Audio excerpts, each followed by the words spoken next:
記憶守護者，漫遊細味博物館。撰文李津文。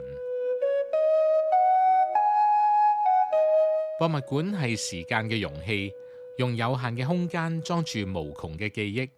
嗰度陳列嘅唔單止係歷史嘅碎片，亦係文化嘅縮影。想了解一個國家嘅底蘊，參觀當地博物館係一條捷徑。就算只係匆匆過客，都可以從展出嘅文物睇到嗰片土地嘅過去同精神。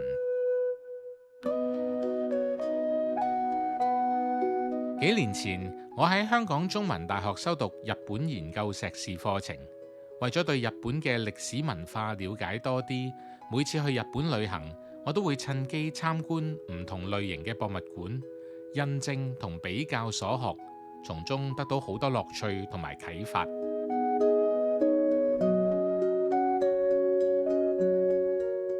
其中，東京上野恩賜公園附近嘅下町風俗資料館係我最常去嘅地方，每次參觀都有得着。一樓嘅常設展以下町居民嘅生活方式為主題，透過等比例嘅實體建築物，令參觀者好似親臨其境。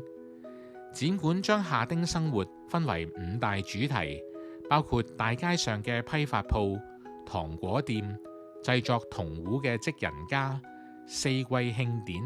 以及弄巷同井邊嘅生活。精心設計嘅場景散發出舊社會嘅庶民風情，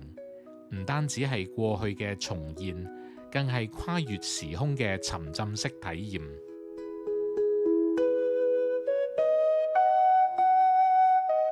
2樓嘅展品拓展到城市生活嘅範疇，涵蓋衣食住行各方面，好多展品都係由當地居民捐贈。仿製100年前下町非常流行嘅錢湯，展示江戶時代嘅公共浴池文化。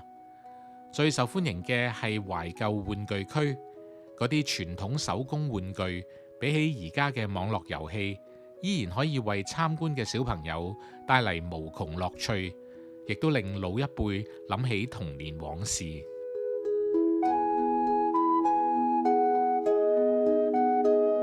上野公園裏邊仲有東京國立科學博物館，係結合咗自然史同科學技術史嘅綜合博物館。日本館喺1931年建成，新文藝復興風格嘅洋式建築別具特色，亦被列為日本重要嘅文化財產。館內展示日本列島嘅形成過程，以及日本人同大自然互動嘅歷史軌跡。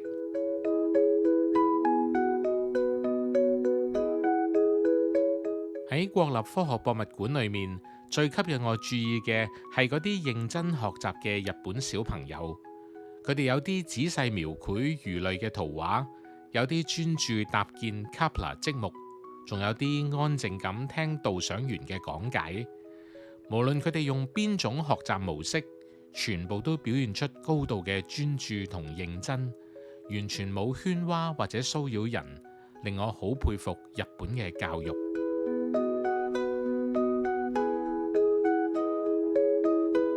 日本教育強調尊重同埋紀律，亦都促進小朋友嘅好奇心同自我探索。博物館唔單止係展示知識嘅場所，更加成為學習同互動嘅空間。呢種強調主動學習嘅方式，令小朋友輕鬆掌握知識，進而轉化成深刻嘅記憶。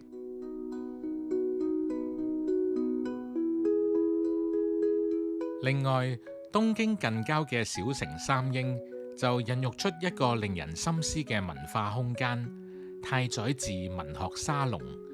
呢個展館嘅規模唔大，只有1間房，以簡約嘅佈局凝聚咗太宰治短暫而深刻嘅人生軌跡。展館嘅設計要減少外在干擾，讓訪客嘅目光聚焦喺每件展品，引領佢哋嘅思緒回溯到一個文學巨擘嘅時代同生命。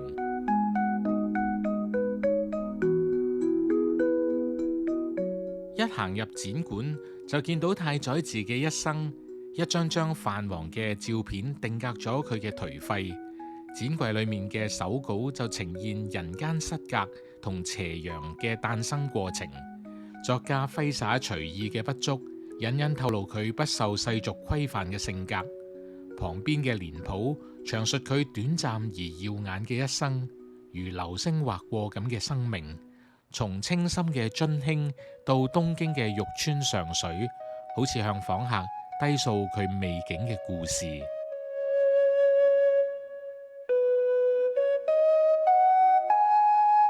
展館唔單止係文學嘅殿堂，仲係記憶嘅庇護所。對於日本文學愛好者嚟講，呢度就好似一扇通往過去嘅窗口，讓我哋窺見太宰治點樣喺文字裏邊活過，點樣用一己之痛撼動後世嘅心靈。喺呢度，記憶唔單止被珍藏，更化為一種觸手可及嘅存在，讓人流連，讓人沉思。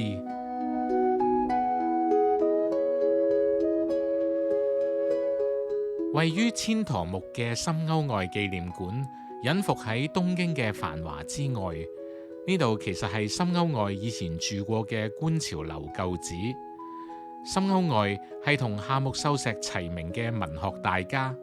喺呢度住咗30年，創作出多部經典，包括《青年》、《山椒大夫》、《高瀨洲》等等，奠定咗佢喺日本文壇嘅地位。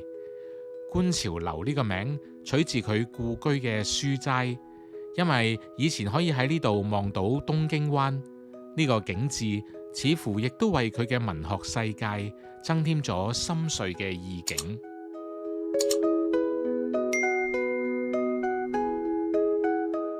紀念館設計得低調而精緻，重現咗深勾愛嘅生平，揭示佢嘅作品點樣超越個人，成為時代嘅吶喊。館內嘅文獻同展品雖然禁止攝影，但係就算係入場票同宣傳單張，都可以見到設計者嘅用心。例如用深勾愛嘅羅馬字 Mori Ogai 排成勾愛兩個字，真係充滿創意，好有心思。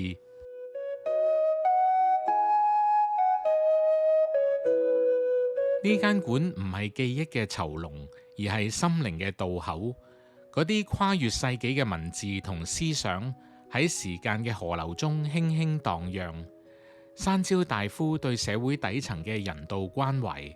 高瀨洲對安樂死嘅深邃反思，都化作潤物無聲嘅清泉，慢慢流向訪客嘅心田。深勾愛唔單止係一個俾人銘記嘅名字，更係一份醫者嘅悲憫，喺呢個幽靜嘅空間，靜靜咁滋養參觀者嘅心性。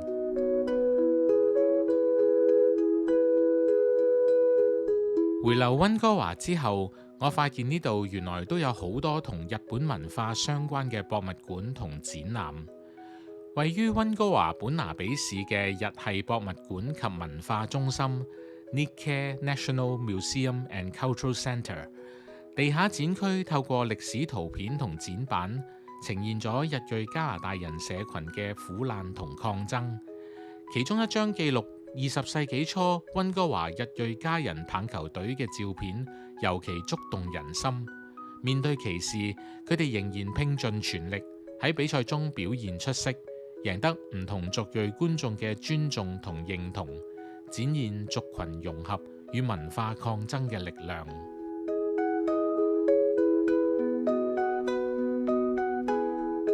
2樓展板更加深入探討二戰時期超過22,000名日裔家人被強制遷徙、家園同財產被剝奪嘅歷史悲劇。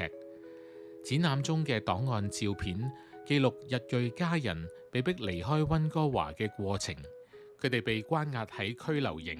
生活條件相當惡劣，直至戰後先至得到平反。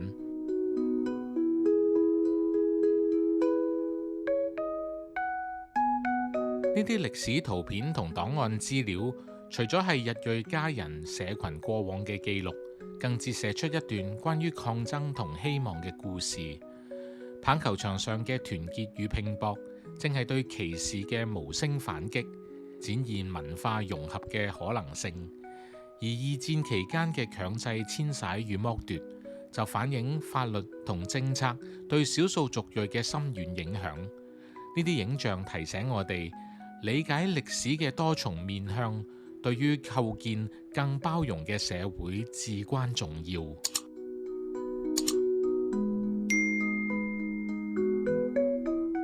而位於卑斯大學 The University of British Columbia (UBC) 裏面嘅人類學博物館 The Museum of Anthropology 又帶俾我另類嘅日本文化衝擊。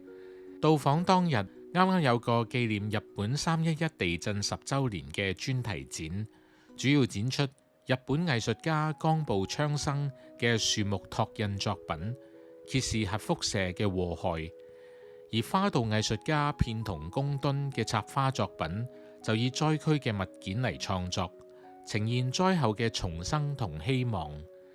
展覽唔單止讓人思考天災人禍對人類嘅影響，仲喚起對全球相互聯繫嘅深刻反思。呢啲展品既展現藝術家嘅創作才能，亦都刺激我哋思考面對災難應該點樣自處。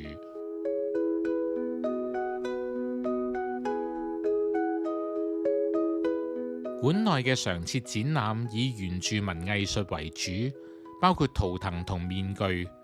唔同民族製作嘅面具，無論係日本定係墨西哥嘅作品，都喺色彩同造型上展現強烈嘅民族特色。或剛烈嘅線條，或內斂嘅色彩，都讓人感受到唔同文化嘅精神面貌。呢啲具體嘅比較，讓參觀者對不同民族嘅特色有更深嘅體會。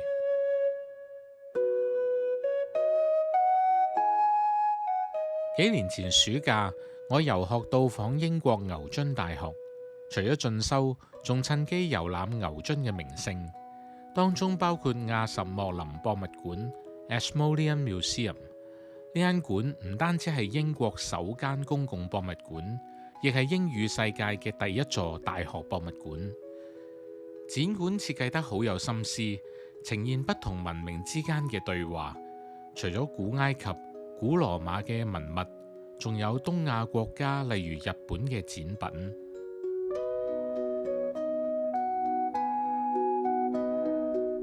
最令人驚喜嘅係，英國大多數博物館都免費開放。當地人話，儘管博物館典藏豐富，但係年輕參觀者嘅數量卻逐年下降。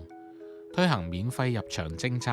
係為咗吸引佢哋走入呢啲文化遺產嘅殿堂。呢個無疑係一項極具遠見嘅舉措，亦都好值得我哋思考，應該點樣發揮同推廣博物館守護與傳承歷史文化嘅角色。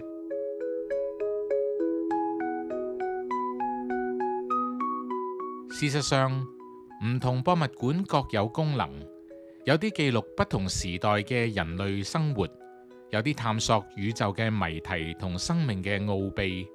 有啲用文字同色彩譜寫人類嘅創意，亦有啲透過民族工藝映照不同族群嘅技藝水平同精神面貌。每一間博物館都守護住人類嘅記憶，讓後來者不忘前人嘅成功同失敗，並且踏住佢哋嘅腳蹤，繼續前行。